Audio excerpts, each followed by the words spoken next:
Ready whenever you are. Okay. All right. Excuse me. Shabbat Shalom, everybody, Shabbat Shalom, Judah. and welcome again to the celebration of the creation of the universe.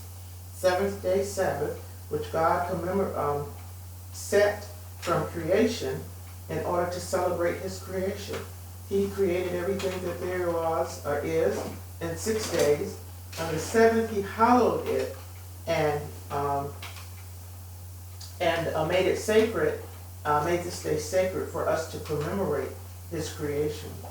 And in synagogues across the world, they have what they call a parsha, and the parsha comes from the first 5 books of the Old Testament. We're in Genesis of Bereshit at this point, and the parsha for this week is Toldot, and that's translated into generations, and it's taken from Genesis 25:19 through Genesis 28:9. In my Torah, it's divided into 3 sections: the twins, Genesis 25:19 through 34, then the life of Isaac, Genesis 26:1 through 35, and then the third, the Lord introduced himself, Genesis 27:1 through 28:9. And it begins, Ve'ele toldot Yitzhak ben Avraham, Avraham holid et Yitzhak. This is the story of Isaac, son of Abraham. Abraham begot Isaac. Psalm 119, Beth. Wherewithal shall a young man cleanse his ways, taking heed thereto according to thy word. With my whole heart I have sought thee. O let me not wander from thy commandments. Thy words have I hidden in my heart, that I might not sin against thee. Blessed art thou, O Lord. Teach me thy statutes. With my lips have I declared all the judgments of thy mouth. I have rejoiced in the ways of thy testimony, as much as in all riches. I have meditated in thy precepts, and have respect unto thy ways. I will delight myself in thy statutes. I will not forget thy word. This is the word of the Lord. Our Father in heaven, hallowed be your name. May your kingdom come, and may your will be done. We give thanks to you, Lord God, for you have brought us to and into your Shabbat, the day you rested and blessed and commanded your children, our brethren the Jews, when you brought them out of the house of bondage and slavery, commanded that they rest on this day, to acknowledge the God who has delivered and has kept their promise, and to worship and sing with glad hearts, for they are now free, and we through Christ Jesus Lord are also free through his blood and sacrifice and teaching, that we may be drawn closer to you, to give thanks and praise and worship, in song and deed and with great hearts and glad hearts. For you, Lord God, have remembered us and has drawn us closer to you. And you're not through with us yet, Lord, for you have set forth a dwelling not made by hand for us, that will be established here, that we will live and dwell with you forever and forever. And we give thanks to you, Lord God. And with our brethren Jews, we sing and praise to you. And we thank you for the Son who has come for us. And we thank you for the Spirit that remains with us. In the name of the Christ we pray. Amen.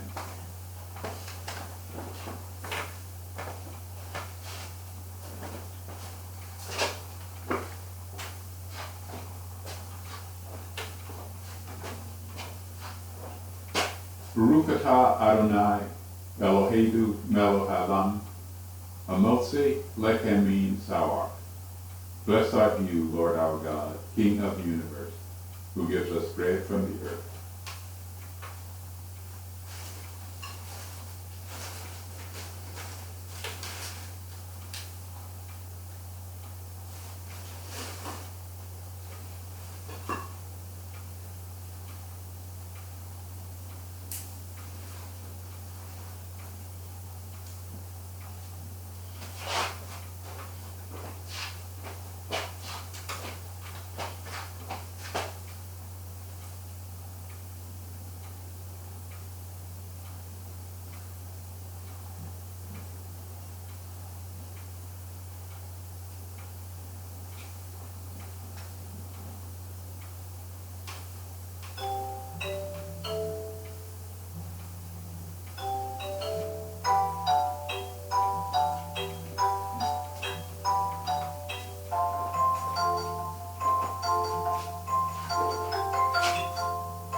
Baruch atah Adonai Eloheinu melech haolam borei pri hagafen.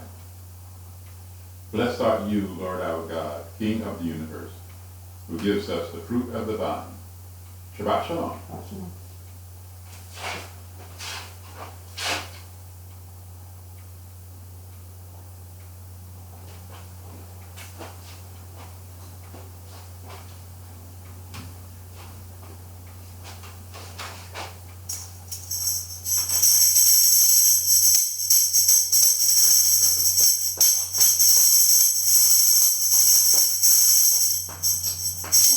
Shalom, Shabbat Shalom, Shabbat, Shabbat, Shabbat, Shabbat,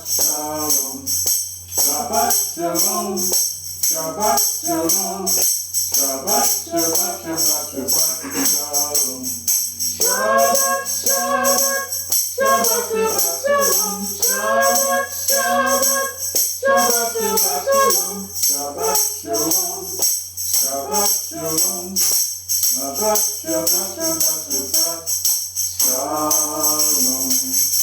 Shabbat shalom, everybody. Shabbat shalom, people.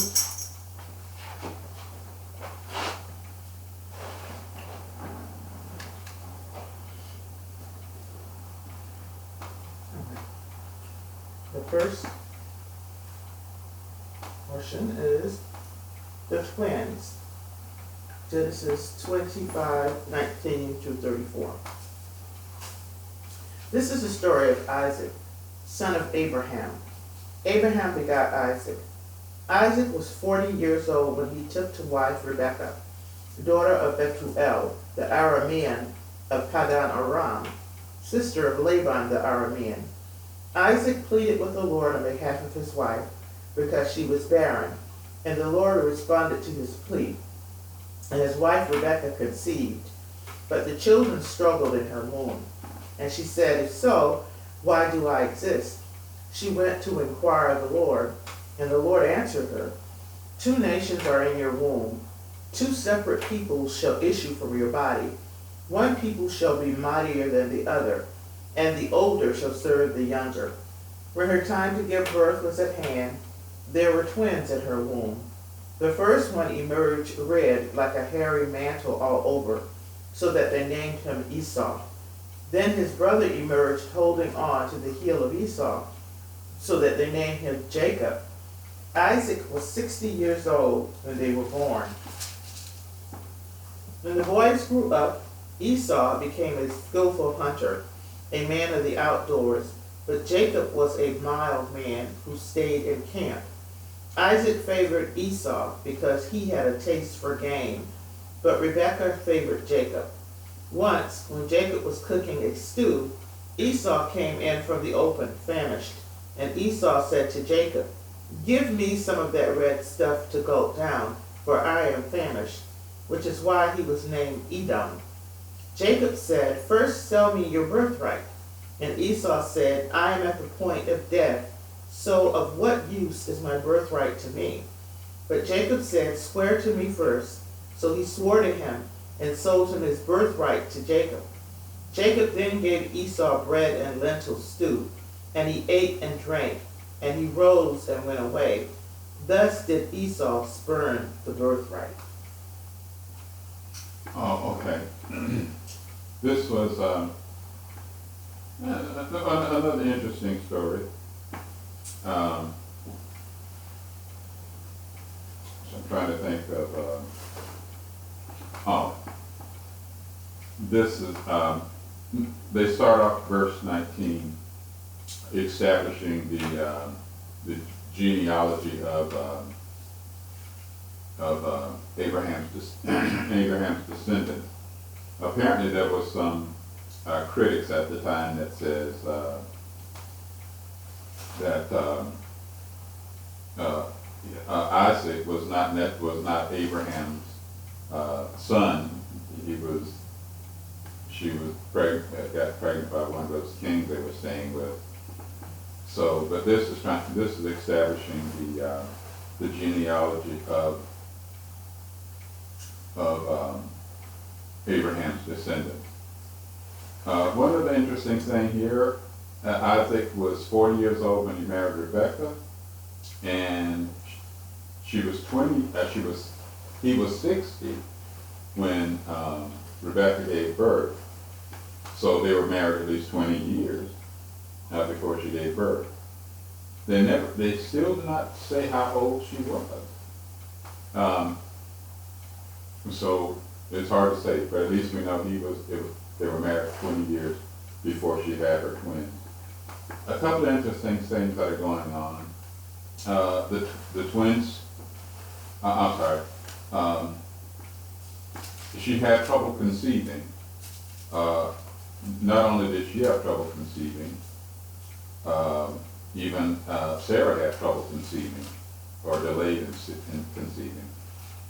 So what happened? The husband, Isaac, prays for her, and you get the impression that she was praying too. But God answered Isaac's prayer and not the wife's prayer. And he said, well, gee, why would God answer his prayer and not her prayer? Doesn't go into detail as to what she was actually praying for. But why would God answer his prayer and not the wife's prayer?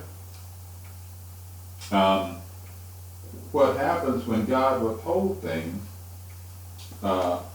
blessings or whatever our requests are, whatever we want, if when he withholds them,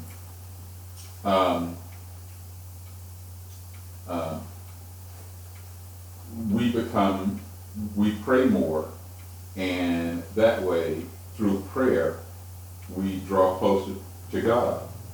So the idea of withholding something causes that person to pray more, giving them the ability to get closer to God through that prayer. If you have everything you want, your prayers are not as passionate. You don't cry as passionate or emotionally as when you don't have this stuff. When you don't have, then you pray harder. And some said even because of where Rebekah grew up,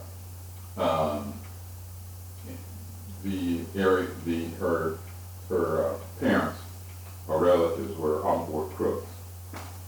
So this is why God answered Esau's prayer over his wife's prayer. Not Esau. Isaac, I'm sorry, prayer. Because Isaac had to overcome greater challenges than his wife, who had a position where prayer was less important. Isaac saw prayer as more important, where Rebekah's background, they didn't think much of prayer. I put a note here that the ultimate good is to draw closer to Hashem. That's the ultimate good. Also, there was some other, when Esau was born, it mentioned that he was hairy, meaning he was complete. He was a complete adult when he was born, which means if you're complete when you're born, you don't need anything. You don't need anything else.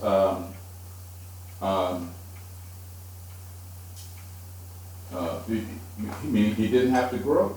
Growing wasn't necessary. But God wants us to grow. So that's why one reason created incomplete. So we can grow and draw near. Esau was not like that.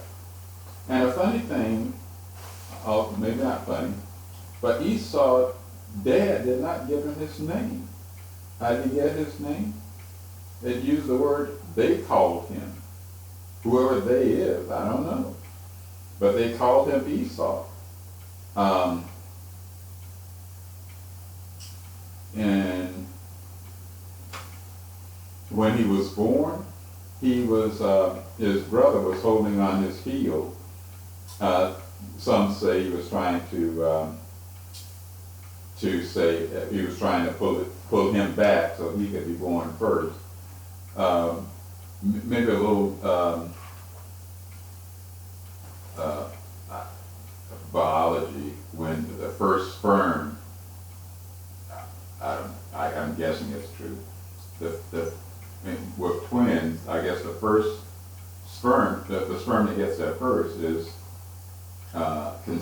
conceived at first, which means that would be the first child. But since the second sperm comes in second, he would be the second child. But unfortunately, when they're born, the second one comes out first, and the old one comes out second. So, kind of interesting how that plays. I'm not sure. Also, we can get to the.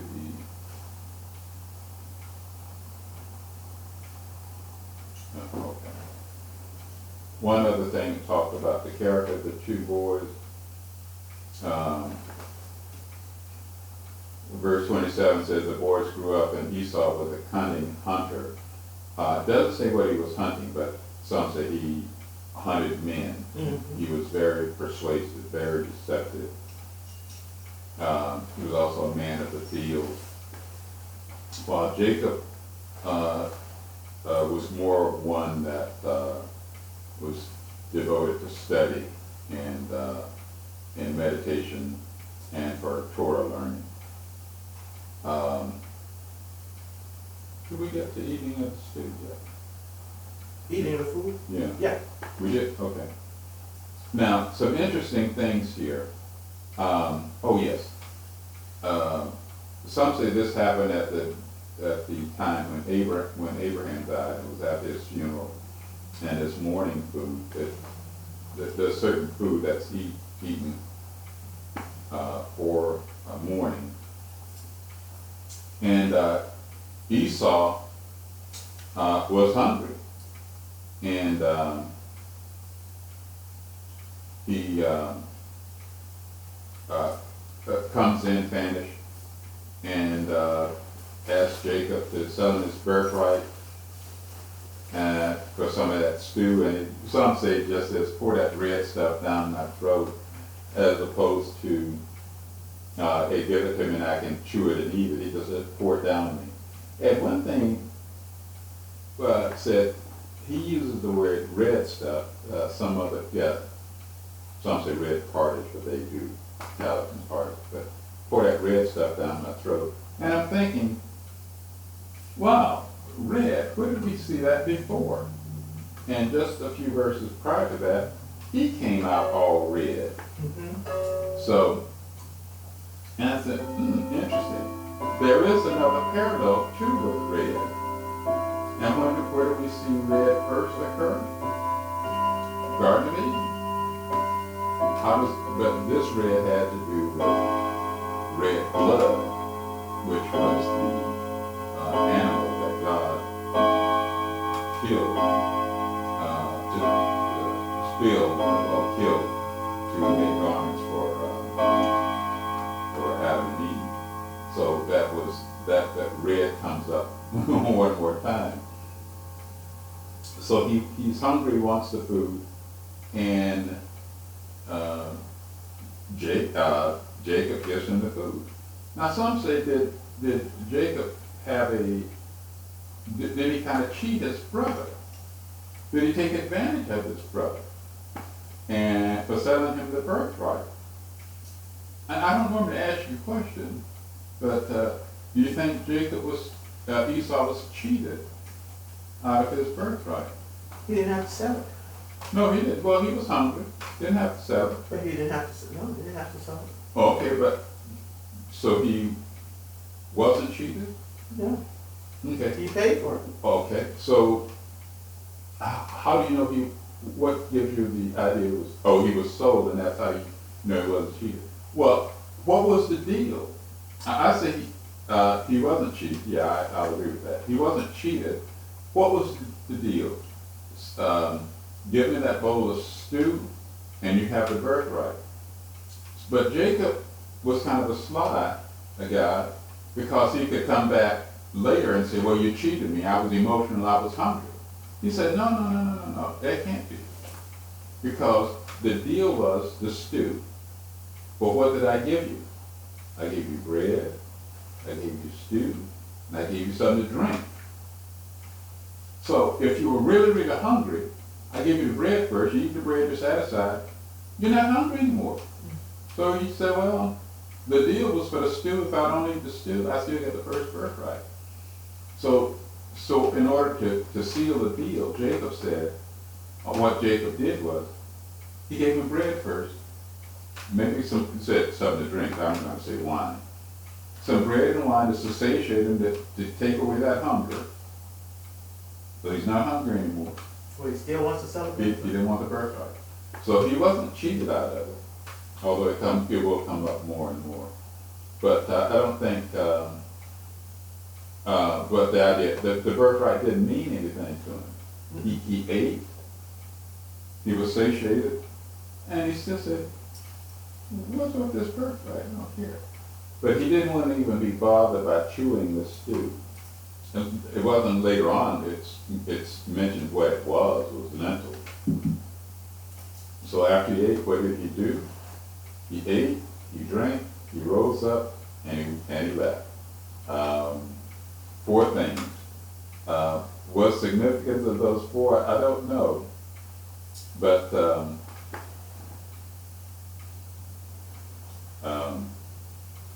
that's what he ended up doing. Let's see.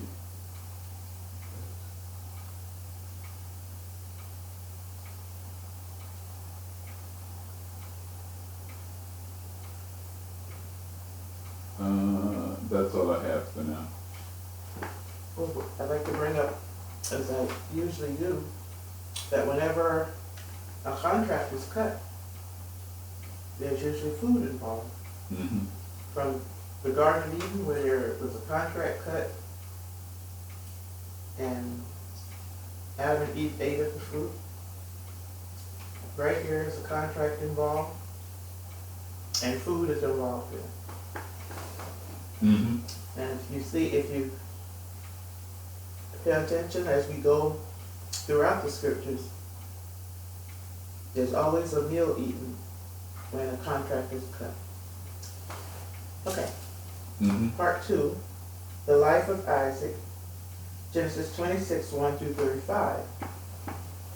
There was a famine in the land, aside from the previous famine that had occurred in the days of Abraham.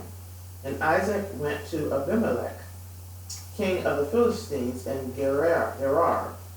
The Lord had appeared to him and said, do not go down to Egypt. Stay in the land which I point out to you. Reside in this land, and I will be with you and bless you. I will give all these lands to you and to your offspring, fulfilling the oath that I swore to your father Abraham.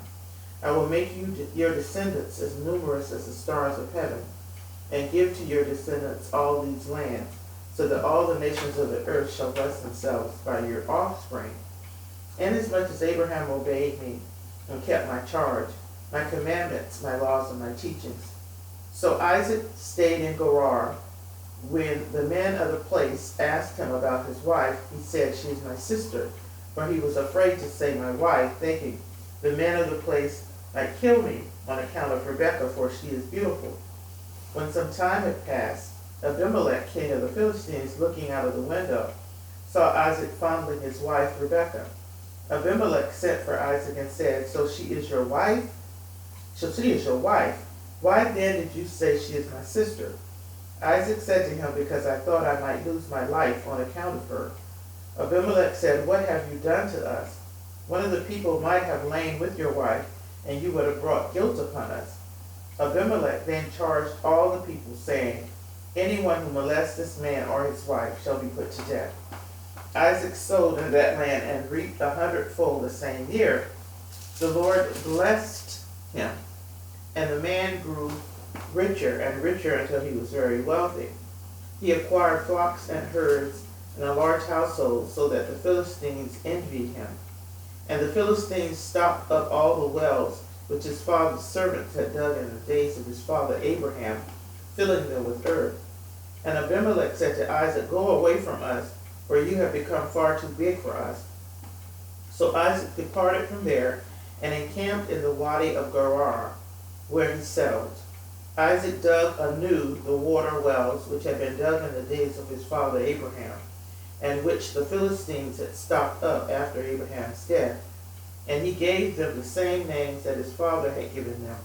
But when Isaac's servants digging in the wadi found there a well of spring water, the herdsmen of Gerar quarreled with Isaac's herdsmen, saying, "This water is ours." He named that well Esek, because they contended with him. And when they dug another well, they disputed over that one also, so he named it Sitnah. He moved from there and dug another well, and they did not quarrel over it. So he called it Rehoboth, saying, "Now at last the Lord has granted us ample space to increase in the land." From there he went up to Beersheba. That night the Lord appeared to him and said, "I am the God of your father Abraham. Fear not, for I am with you, and I will bless and increase your offspring for the sake of my servant Abraham." So he built an altar there and invoked the Lord by name. Isaac pitched his tent there, and his servants started digging a well. And Abimelech came to him from Gerar with Ahuzzath, his counselor, and Phicol, chief of his troops. Isaac said to them, "Why have you come to me, seeing that you have been hostile to me, and have driven me away from you?" And they said, "We now see plainly that the Lord has been with you, and we thought, let there be a sworn treaty between our two parties, between you and us. Let us make a pact with you, that you will not do us harm, just as we have not molested you, but have always dealt kindly with you, and sent you away in peace. From now on be blessed of the Lord." Then he made them a feast, and they ate and drank. Early in the morning they exchanged oaths. Isaac then bade them farewell, and they departed from him in peace. That same day Isaac's servants came and told him about the well they had dug, and said to him, "We have found water." He named it Sheba. Therefore the name of the city is Beersheba to this day. When Esau was 40 years old, he took to wife Judith, daughter of Beri the Hittite, and Basmeth, daughter of Elon the Hittite. And they were a source of bitterness to Isaac and Rebekah. Oh, okay. And this, I don't know, these verses just kind of just dropped in from out of nowhere. I'm not exactly sure the significance of it.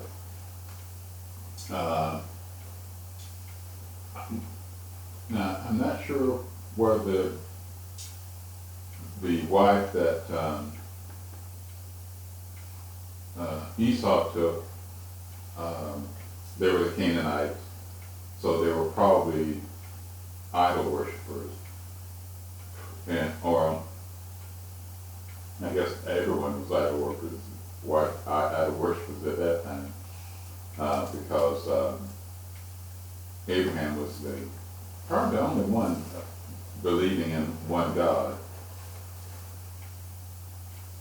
But there's no detail as to why Isaac and Rebekah were grieved of what the choice that Esau made. I don't know. And actually, I don't have any real comments on this section. But I have one. Okay. Again, in verse 30, Mm-hmm. he made them a feast, and they ate and drank, in Mm-hmm. order to solidify this deal they made. Mm-hmm. It's a constant theme. Now there could be a feast, or there could be it could symbolize a good covenant or a bad covenant. It's still a covenant. Mm-hmm. So we pay attention as we go out through the Torah to see, again, where at first, when Adam and Eve ate that fruit, again, they made a covenant. It was a bad one, because we are contending with that covenant they made when they drank, when they ate from the forbidden tree. Mm-hmm. So, bad covenant made, food involved. Mm-hmm. All right, and last part. Isaac blesses his sons. Genesis 27:1 through 28:9. Okay? When Isaac was old and his eyes were too dim to see, he called his older son Esau and said to him, "My son," he answered, "here am I." And he said, "I am old now, and I do not know how soon I may die. Take your gear, your quiver and bow, and go out into the open and hunt me some game. Then prepare a dish for me such as I like, and bring it to me to eat, so that I may give you my innermost blessing before I die." Rebekah had been listening as Isaac spoke to his son Esau. When Esau had gone out into the open to hunt game to bring home, Rebekah said to her son Jacob, "I overheard your father speaking to your brother Esau, saying, 'Bring me your game and prepare a dish for me to eat, that I may bless you with the Lord's approval before I die.' Now, my son, listen carefully as I instruct you. Go to the flock and fetch me 2 choice kids, and I will make of them a dish for your father, such as he likes.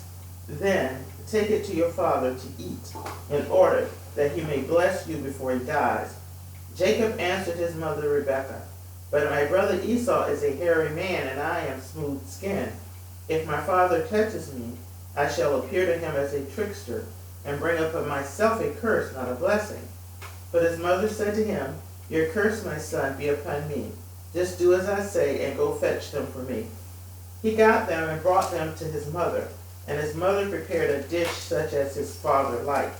Rebekah then took the best clothes of her older son Esau, which were there in the house, and had her younger son Jacob put them on. And she covered his hands, the hairless part of his neck, with the skin of the kids. Then she put in the hands of her son Jacob the dish and the bread that she had prepared. She went to his father and said, he went to his father and said, "Father," he said, and he said, "Yes, which of my sons are you?" Jacob said to his father, "I am Esau, your firstborn. I have done as you have told me. Pray, sit up and eat of my game, that you may give me your innermost blessing." Isaac said to his son, "How did you succeed so quickly, my son?" And he said, "Because the Lord your God granted me good fortune." Isaac said to Jacob, "Come closer, that I may feel you, my son, whether you were really my son Esau or not." So Jacob drew close to his father Isaac, who felt him and wondered. The voice is the voice of Jacob, yet the hands are the hands of Esau. He did not recognize him, because his hands were hairy like those of his brother Esau, and so he blessed him. And he asked, "Are you really my son Esau?" And when he said, "I am," he said, "Serve me and let me eat of my son's game, that I may give you my innermost blessing." So he served him, and he ate, and he brought him wine and drank. Then his father Isaac said to him, "Come close and kiss me, my son." And he went up and kissed him, and he smelled his clothes, and he blessed him, saying, "Ah, the smell of my son is like the smell of the fields that the Lord has blessed. May God give you of the dew of heaven, of the fat of the earth, abundance of new grain and wine. Let people serve you, and nations bow to you. Be master over your brothers, and let your mother's sons bow to you. Cursed be they who curse you. Blessed who bless you. No sooner had Jacob left the presence of his father, Isaac, after Isaac had finished blessing Jacob, then his brother Esau came back from his hunt. He too prepared a dish and brought it to his father. And he said to his father, "Let my father sit up and eat of his son's game, so that you may give me your innermost blessing." His father Isaac said to him, "Who are you?" And he said, "I am your son Esau, your firstborn." Isaac was seized with very violent shaking. "Who was it then," he demanded, "that hunted game and brought it to me? Moreover, I ate of it before you came, and I blessed him. Now he must remain blessed." When Esau heard his father's words, he burst into wild and bitter sobbing, and said to his father, "Bless me too, father."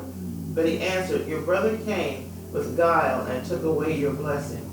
Esau said, "Was he then named Jacob, that he might supplant me these 2 times? First he took away my birthright, now he has taken away my blessing." And he added, "Have you not reserved a blessing for me?" Isaac answered, saying to Esau, "But I have made him master over you. I have given him all his brothers for servants, and sustained him with grain and wine. What then can I still do for you, my son?"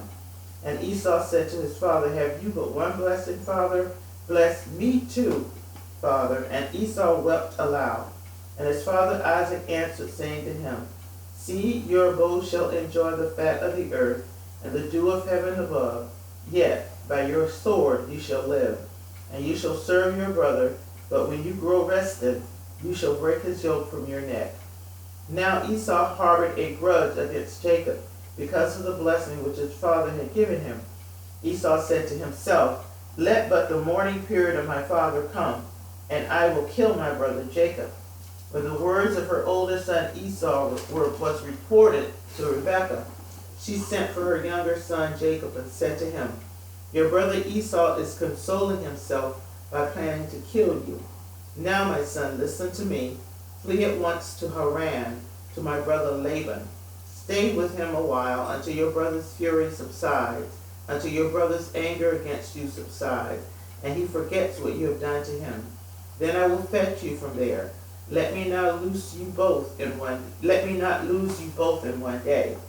Rebekah said to Isaac, "I am disgusted with my life because of the Hittite women.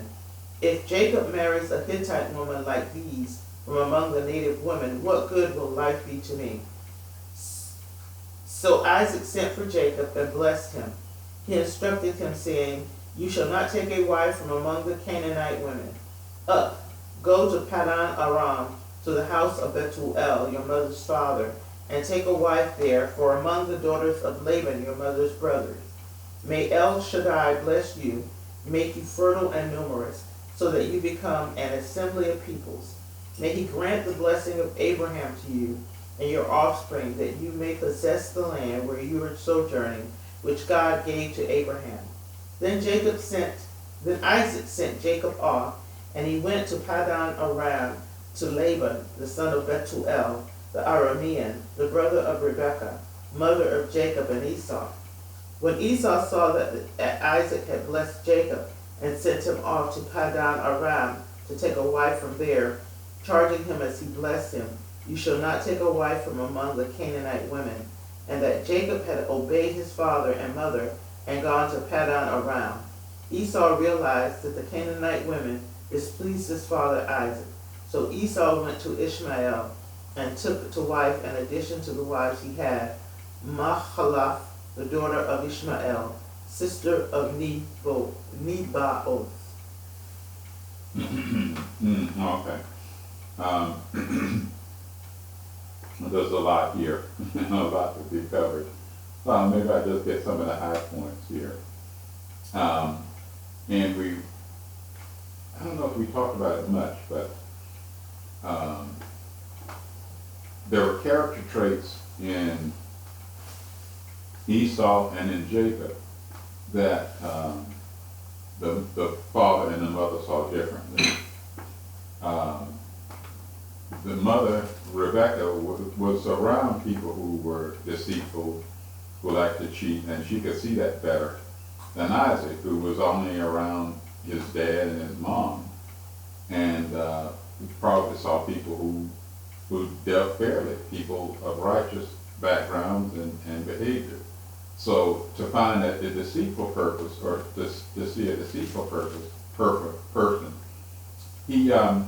it may not be clear to him, or it may have been clear to him. And what you have, if you have a child that has problems, you spend more time with them to try and help them out, to try and overcome it. You know, a kid who is studious, does his homework, very sharp. As far as helping with his homework, you don't do as much as the kid who struggles. And some tend to say Isaac was not. Isaac knew of his son's problem, Esau's problem, but he thought he could. He knew how to handle it, and his wife was trying to convince him, no, you don't know how to handle it. You're easily deceived, and he's deceiving you, and you don't see it. But he said, no, I'm not being deceived. I know exactly what's going on.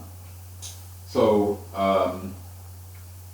and maybe she said, well, okay, I'll prove it to you someday. So what has happened later on, Rebecca overhears Isaac say to his son Esau, gosh, I'm gonna die soon, get me some game and so I can bless you. So she hears this. And actually it says my soul will bless me. And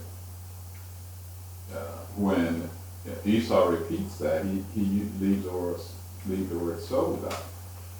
So Rebecca hears it. Why was she listening to it? I'm not exactly sure, but she was listening. And I have to mention, when the two kids struggled in her womb, she went to God, and God gave her a prophecy. Okay, so now she hears what the father plans to do for the son, and she intervenes. She tells Jacob about the conversation of Esau and Isaac, and she puts her plan into place, where she's going to basically prepare a meal, trick the husband into giving Jacob the blessing, and Jacob says, you know, we can't. My father's going to pick up on that. Well, actually, she asked him to obey her, and as a command, and he does obey her, and he obeys her because what is happening is a prophecy. It's maybe a little bit more than a command. Mm-hmm. Also, Esau had one major good quality, and that he obeyed his father. He honored his father. So, and Jacob wanted to honor his mother, and he did what she told him to do. He says to her, my dad's he's gonna figure this out and curse me. She says, no, there won't be a curse. And why wouldn't there be a curse? It wouldn't be a curse because this is a prophecy, and that there couldn't be a curse on a prophecy. And it doesn't happen that way. But what she's going to do, she's going to put on Esau's clothes on him, and give him a very flimsy disguise. She's going to put some goat skin on his hand and on his neck, and that's going to be the flimsiest disguise, the trick to show the husband how easily he could be deceived. So he takes the soup in to him, and um, the dad suspects something right at the beginning, but then he realizes later on, I'm probably getting things out of sequence, but he realizes, I may be deceived, but what's going on here is something that's divine, something God's providence is taking hold here. And if I'm wrong, God will have it work out right. But he does ask, say, are you my son? And Jacob tells, for the most part, he tells a lie. And under certain circumstances, it's okay to tell a lie. God tells you, puts a gun to your head and says, what's your Swiss bank account password? And after he gets the password, he's going to leave you alone. Well, you give him a true password, and just tell him a lie, so he's gone. One guy gave a better example. Said, friend buys a car, and it's a lousy car. He overpaid for the car, and the friend says, hey, what do you think of my car? You don't want to tell him the truth. It's a nice car. It looks good on you. You just wouldn't tell the truth. One also gave an example of a guy was getting married, and he was telling you about his wife to be, and you knew of his wife, and you knew she was a piece of work. But you wouldn't tell him it's a piece of work. You would just say, I hope you have a good marriage, or something like that, or something upbeat and encouraging. So, under some circumstances, is it okay to lie? Yes. And in this circumstance, he lied because this was a prophecy that was given to his mother. And you can lie in circumstances like that. Well, one other thing I did mention, suppose Rebekah told Isaac the truth about the son, and was so convincing, Isaac believed her. When it was time for the blessing, would the blessing be with the same amount of passion and energy as if it was if he didn't know? And some says no, it would not have been the same amount of passion, not the same amount of energy. It would have been a diminished blessing. It would not be the same. Because how can you know the guy's a deceiver. How can you give him a full, wholehearted blessing and you know he is a crook? You're not going to do it. So some say that if that was the case, then that's God working with him, so that maybe working with the wife so that she didn't tell him that. So the deception occurs, and it's a very nice, in a sense, the blessing. I don't know if Rebecca knew it or not. Maybe it was the way blessings were given, where there's what they call a blocking feature in the blessing.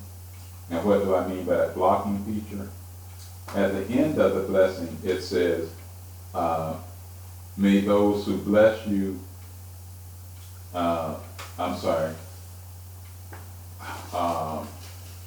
curse be anyone, blessed be anyone who blesses you, and cursed be anyone who curses you. Well, he couldn't, after giving a blessing like that, he couldn't take it back, because if he did, he'd be cursed. So some call that kind of a blocking feature, which is pretty nice, because he couldn't take it back.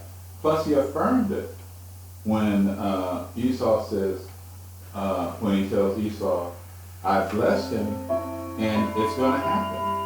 He didn't use those words. He said,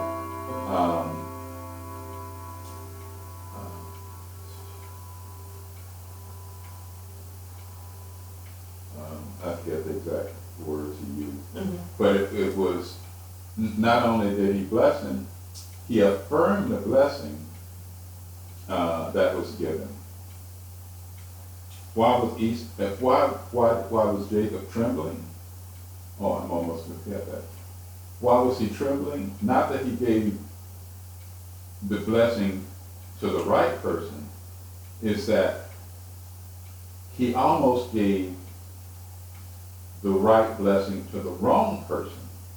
That's why he was trembling, that he was deceived, and with that flimsy disguise that his wife put on Jacob, he couldn't see through it. Mm-hmm.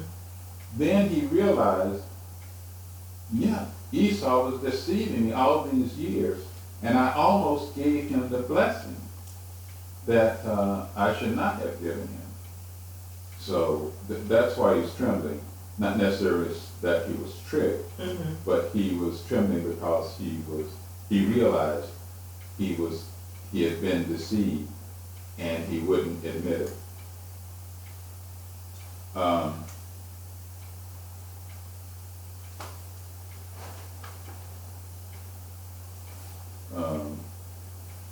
Why was Isaac requesting information on the identity of his son?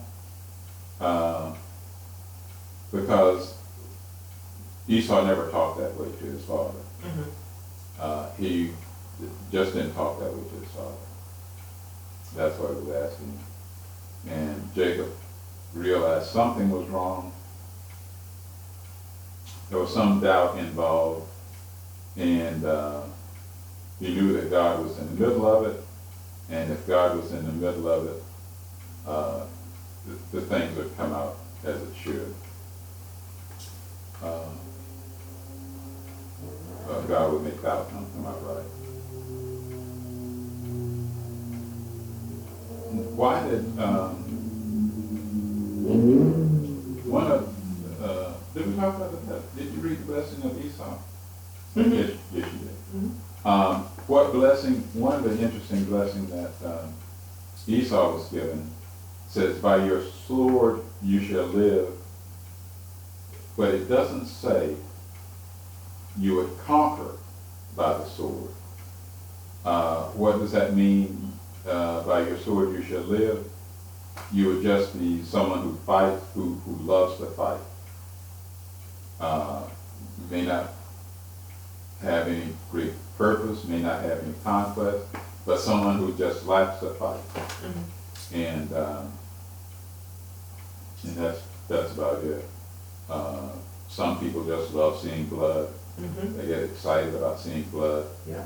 It does them absolutely no good whatsoever, Mm-hmm.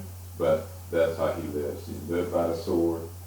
I don't know, maybe even die by the sword, but he won't conquer anything.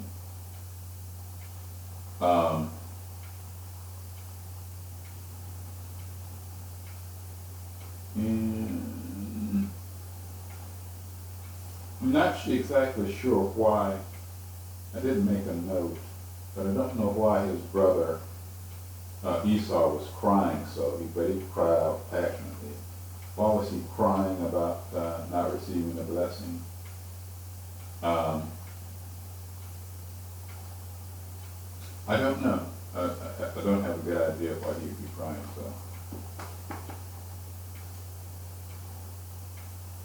Okay, but that's all I have for now.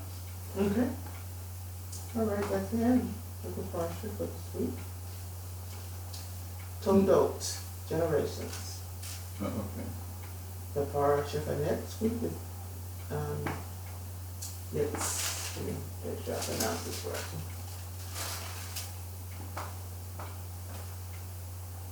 Vayatse, and he went out.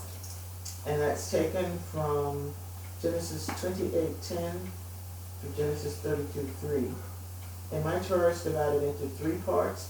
The first, Jacob's dream, Genesis 28:10 through 22. The second, Jacob and Haran, Genesis 29:1 through 30:41. And the third is Jacob's departure from Haran, Genesis 31:1 through 32:3. And it starts out, Vayatse Yaakov me Beersheba v'yelech ha-harana v'yifna b'makom v'yalan sham כי בא השמש ויקח מאבני המקום ושם מרעשתיו וישכב במקום ההוא. Jacob left Beersheba and set out for Haran. He came upon a certain place and stopped there for the night, for the sun had set. Taking one of the stones of that place, he put it under his head and lay down in that place. So, again, a continuation on with building the nation of Israel. Mhm.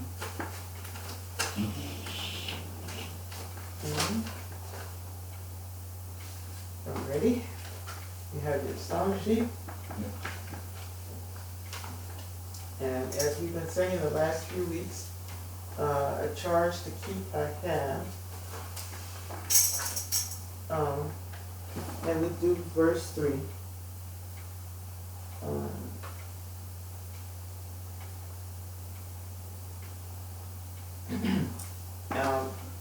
The word army with jealous care, as in thy sight to live. And O thy servant, Lord, prepare a strict account to give. Army with jealous care, as in thy sight to live, and all thy servant, Lord, prepare a strict account to give. And we thank the Lord for His beneficence, for allowing us to be able to celebrate this time again, the creation of the universe. And we look forward to what the Lord will impart to us for this coming week. As we just celebrated Thanksgiving, we're now going toward Hanukkah. And this Hanukkah and the Christmas season collide this year. But we look forward to what the Lord will show us during this time, and we give Him thanks and glory and continue to depend on Him. So we say, Shabbat Shalom, Shavua Tov. whole world is waiting, Sing the song of Shabbat. whole world is waiting, Sing the song of Shabbat. whole world is waiting, Sing the song of Shabbat.